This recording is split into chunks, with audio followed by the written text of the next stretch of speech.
Hi, this is Niels on Dynasty. Buy silver, buy platinum. Be kind, helpful, and grateful. Got a news story for you. Look at this crap, man. Fucking everywhere. Trumpet plant. Trumpet plant's coming up with some bloomage. Look at all that. This one's already bloomed out pretty much. It's got some new ones on it. You know, it's got some smaller ones here. Well, it's actually got quite a few blooms. But anyhow,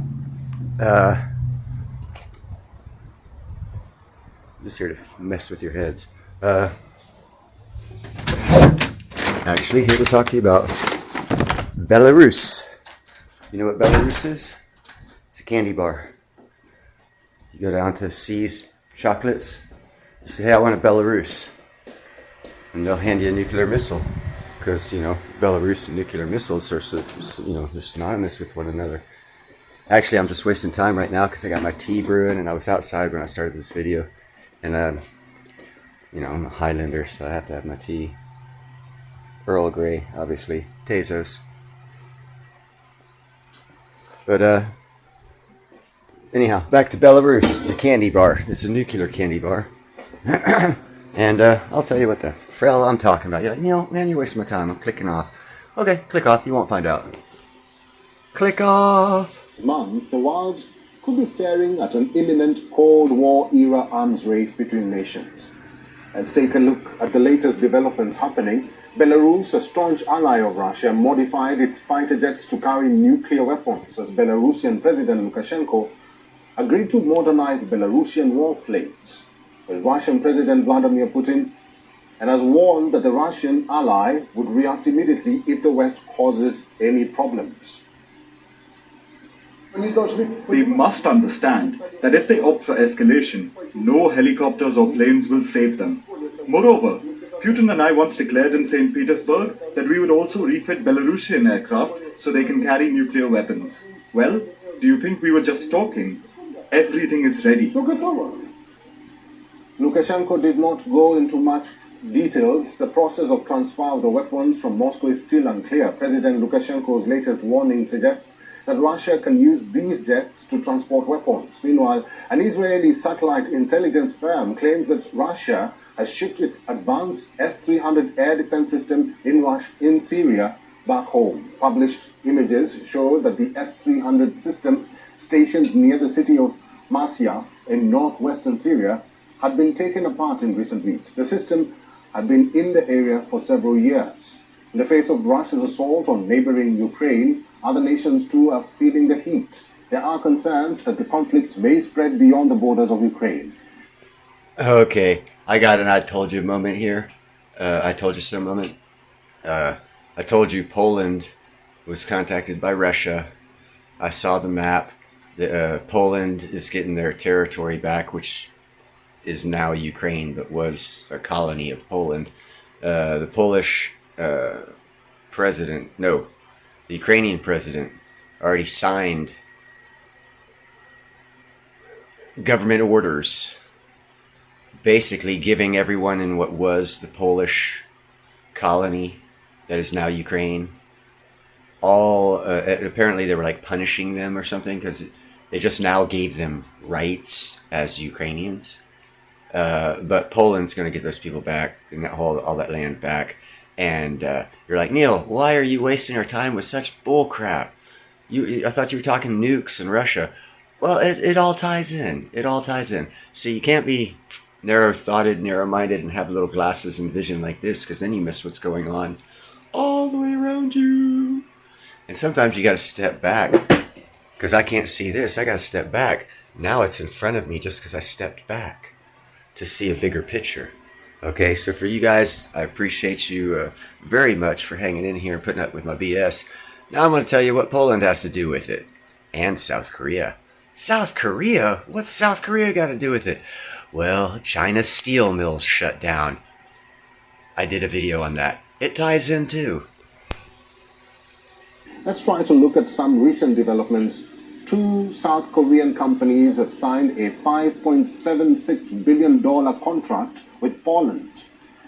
That's two South Korean steel companies signed a contract with Poland for $5.6 billion. You're like, wow, they're going to build a whole bunch of cities. Yeah, no, they're going to take their part of Ukraine back. How are they going to do that? They're going to need tanks. The Polish are buying tanks and howitzers. The contract signed in Poland is part of South Korea's biggest ever arms deal, clinched last month with Poland. Europe has been wary of Russian expansionism. Now it is strengthening its defenses, securing the Black Sea region, boosting NATO's presence in southeastern. Belarus claims it has nuclear strike jets. They do, because Russia doesn't want to catch the blame. That's how you play chess. Europe. So in March this year, just a week after Russia invaded Europe, NATO decided to create 4 new battle groups, one each for Bulgaria, Romania, Hungary, and Slovakia. These groups will be in addition to the ones that already exist in Poland, Lithuania, Latvia, and Estonia. Each battle group has at least 1,000 soldiers. Now Romania will get 1,000 more, plus weapons and ammunition and equipment. NATO chief says that Russia's capabilities in the north as a strategic challenge for the Western military alliance. The statement was made while welcoming Canada's recently announced investments in North American defense systems. Who remembers that song by Black Sabbath, War Pigs? Generals gathered in their masses, just like witches at black masses. You know what's coming, folks. I'm just showing you the beginning. It's going to happen. For the West, the growing strategic Arctic partnership between Moscow and Beijing is also raising alarms.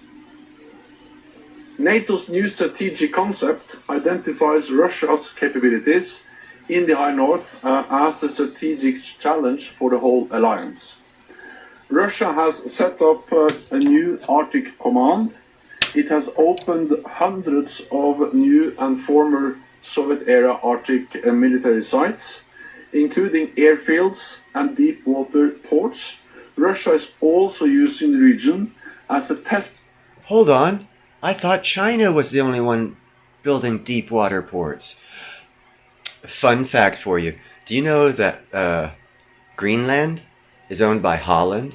And because of the legal treaties that have been signed, and I said this a long time ago, treaties, and I'm going to get into more into treaties.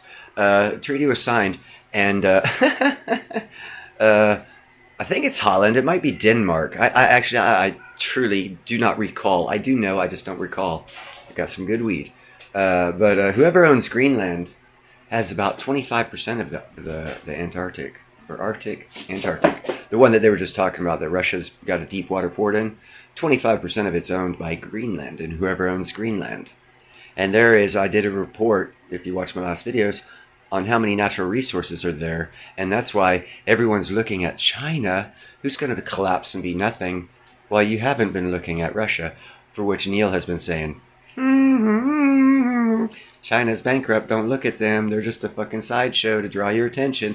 Hey, look over here, while they're doing something over here. Another thing I told you about in the video, Russia is building a canal right beside the canal there in Turkey. And that's why Turkey's got a lot of problem, because the treaties, I also did a video on this, the treaties that are established to keep them out of that one canal.